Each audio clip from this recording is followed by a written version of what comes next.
So today we're going to do a full review on the Husqvarna large splitting axe. Okay, so what we're going to do today is we're going to split an entire load, probably half a cord or so, with the splitting axe. Jack and I have messed around with it a little bit, and this is, it's not going to come with this collar, but this is a collar that I added yesterday, as you see. So we're going to also, I wanted to kind of see how that holds up, and we have split some gnarly twisted stuff with it here, and so far so good. But let's see how it splits. I'll give you my takes on it, how it stacks up against a traditional splitting maul, and we'll take it from there.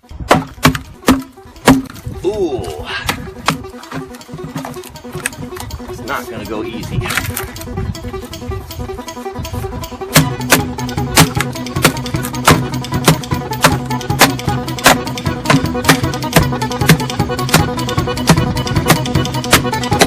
right there is where the overstrike collar saves you.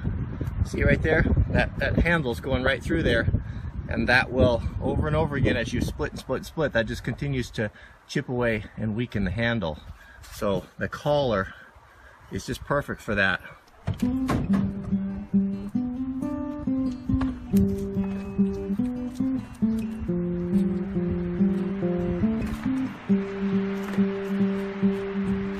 Beautiful, alone with my enemy, and share a bitter cup of poisoning.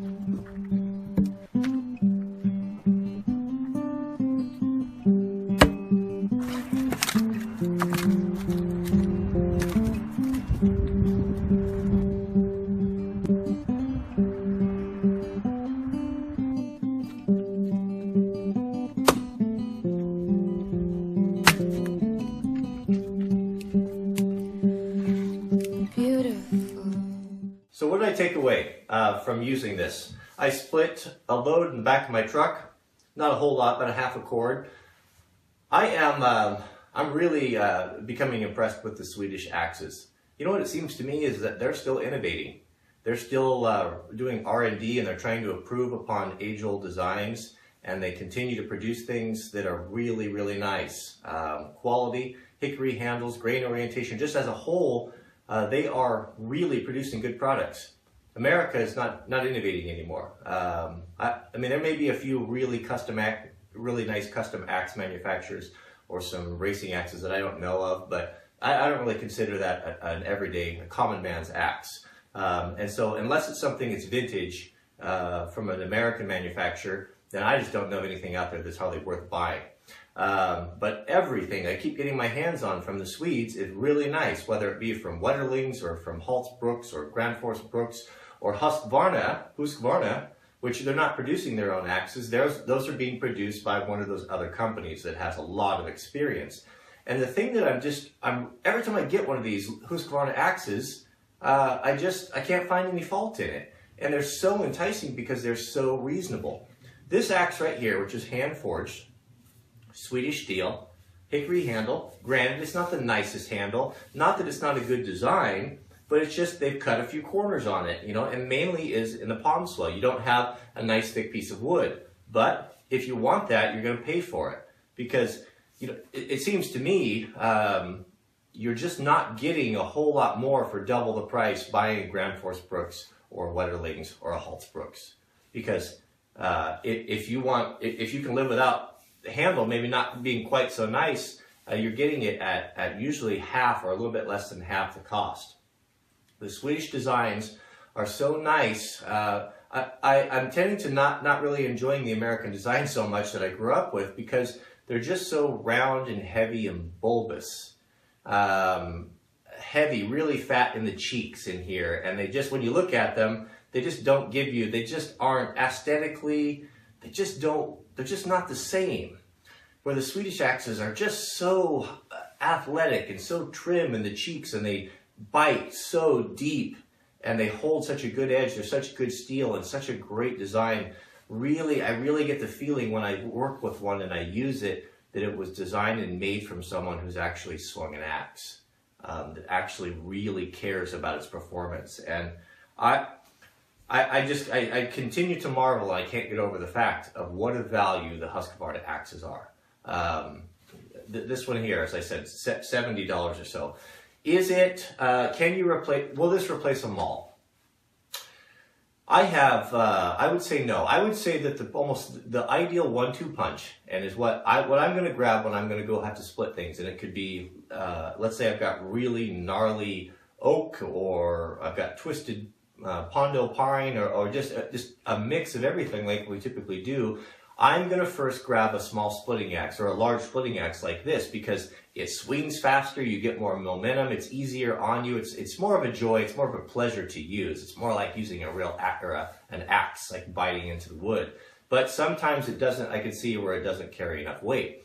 So having a combination of the two, having a nice big heavy maul, 7-8 pound maul, in conjunction with a splitting axe, it is just almost perfection. And I take it one step further, and what I'm going to be looking for in the future is they make a small version of this in a splitting axe, which is a heavy head. It's got this long blade on it, but it's got a short handle. And I really want one of those, because I was splitting with this morning because I left my hatchet outside, just choking up on it by the fireplace. And I thought, oh, wouldn't that be nice if this had a nice short handle on it? So, yeah, you know, and I'm just enamored with the heads. I think that the design and the build, I don't see any difference between this and the Grand Force Brooks. The only difference I've seen is they don't spend as much time on sharpening them. You know, so what? They don't spend as much time on the handle.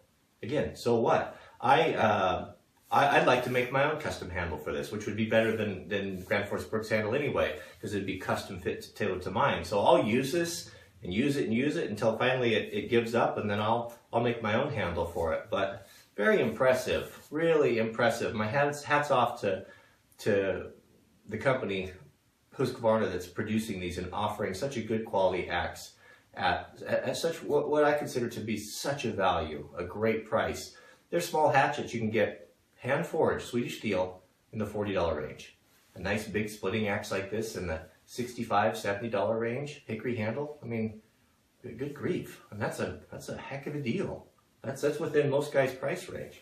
So I want to go. Let's take a closer look at the collar here and see how that held up, and if that is a go or no go. We had a lot of opinions in the comments on building this collar, this axe collar here. A lot of people were concerned about the rivet weakening the head, about the sheet metal not being thick enough. And on and on and on. But as I tried to make clear, this was just a test. You know, this was kind of an add-on. This is adding a collar to something that's already has the head hung. Yeah, ideally it would have been connected in the back, and will be in the future when I build one with a custom handle with that in mind. When I make the handle, it'll be very different. But this was just to try on for many things. Would it hold? Was the metal thick enough? And is it going to save the head? I disagree that this small rivet in there is going to weaken the head significantly enough where it's going to break off. I think that's nonsense, because it was a very small rivet compared to how much weakening you're going to get by striking this and getting this abrasion, because it's not just abrasion where you start to lose material on there. It will crack the head. So splitting inside of a tire is the most challenging. I mean, you're really going to test the durability of something like this, because you're swinging for stuff in the middle. So as you're trying to reach logs and different rounds in the middle, you get a lot of abrasion right here, which you can see. And I really abused it. I really went after it and was striking things, and I overstruck a couple times.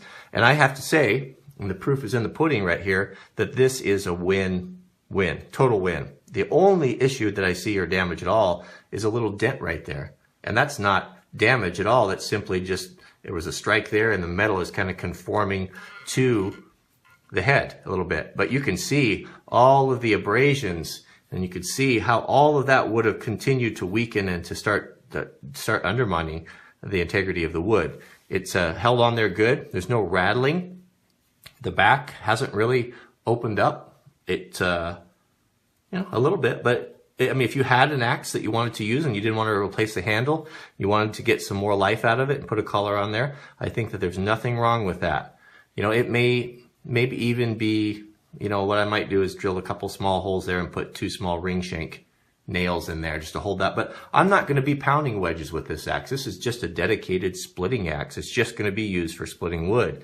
And you can see the black on there from the tire. Splitting around a tire is really nice. I'm going to have to cut that steel out of there, but this is a win. If you wanted to add this, if you had an axe that you want to protect, I think that this is, it exceeded my expectation. I was wondering if it would catch up a little bit there on the rivet. It was not an issue, none whatsoever. Wouldn't be a bad idea to take a file and ground that more of a mushroom shape, but nice. Somebody said, which I thought was a really good idea, if you don't have any sheet metal, that 20 gauge or 22 gauge, this is 22 gauge, is what you'll find in the old computer case.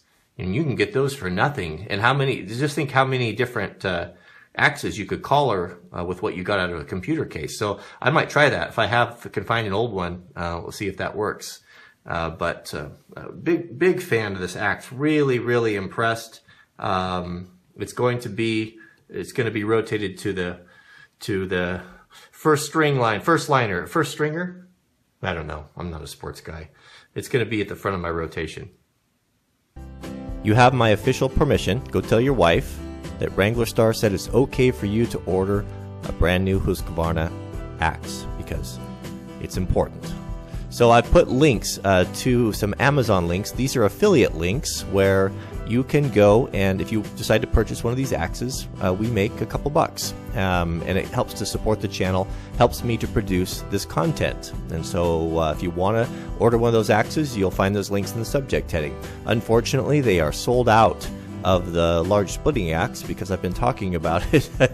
So they should be back soon, but they do have several other ones there, including the Lansky stone. I'll put that there as well. So I've got some videos. Top left, yep, that's the Haas USMC. Many of you guys know him. He came out and helped me one day on the off-grid homestead, and that is the most dangerous tree I've ever cut down. Very dangerous. So I've got that on video. Top right, now is the time to grease our boots. Actually, I just did mine this morning. Sat by the wood stove, got everything warmed up, and using Obenaufs. It's something, a ritual I always enjoy doing. You want to take care of those handmade boots. They're an investment, and if you do take care of them, they'll last you 20 years or better. Bottom left is building a ram pump. A ram pump is a pump that you can build yourself that uses no electricity and is a tremendous little invention, and I just love mine. And bottom right, Jack and I attempted to tap a maple tree. We noticed that the birds were drinking maple from it, and so we carved a little spigot and tried our hand at it. And so that's the video. I think you'll enjoy it. So again, if you don't mind taking a moment and click the thumbs up, we would appreciate it. And we'll see you guys on the next video.